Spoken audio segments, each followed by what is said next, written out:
Hello watchers, viewers. It's a Mitsubishi L200 4-wheel drive. And what's wrong with it? Well, it needs new brake pads and it needs a new disc. The other side was really rotten.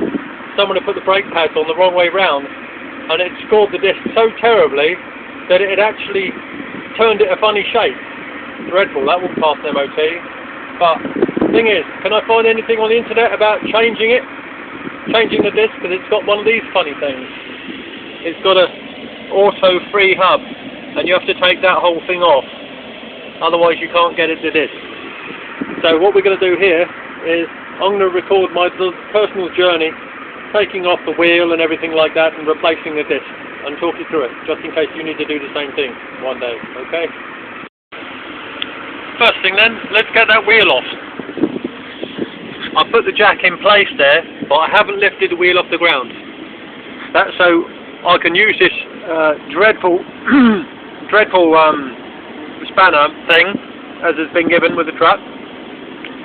But because it's so pathetic, I'm going to have to use this piece of scaffold bar on the end of there, so that I can get the nuts to turn. Let's have a go. There we go. So we'll continue like that until they're all off. So they've all been loosened now. Can't quite turn them with my fingers, but they are loose. You'll just have to believe me.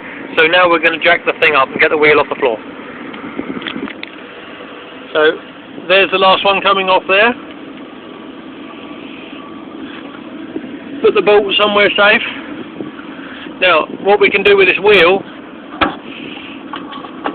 is we can stick that underneath the truck there, so that just in case the jack gives way, we don't end up with that medical condition known as crushed skull, which is very, very unhealthy, and not everyone recovers from a crushed skull. I looked around on the internet to try and find out something about this auto free hub and how to get it off and everything like that, because it all has to come off in order to get at that, but I couldn't find anything. So eventually I decided to try and unwind that thing, and I found out what's going on underneath there, so I'm going to show you now. Unfortunate thing here is that there's nothing wrong with this disc and nothing wrong with the pads. They've still got a lot of meat on them actually, but just to be prudent, to make sure that the brakes are going to pull evenly, since I've done the other side, I have to do this side, otherwise it could get to the MOT next month, and if it's not pulling equally on both sides, then I'll have to change both of them to make it work right. That'll cost me more money. Okay, so let's get on with it. I'm using a screwdriver and a hammer to knock this thing off. So, hammer, there's already a little notch there, so if I knock that round with a hammer, that'll come off okay. And there we have it.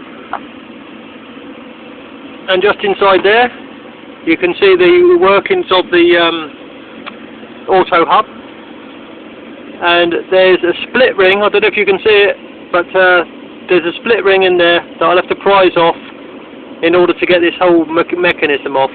But before I do that, I'm going to take off these Allen bolts, because unless I take them off, I can't get those off there, and I need to get those off because I need to get this part here off of that part there. Okay?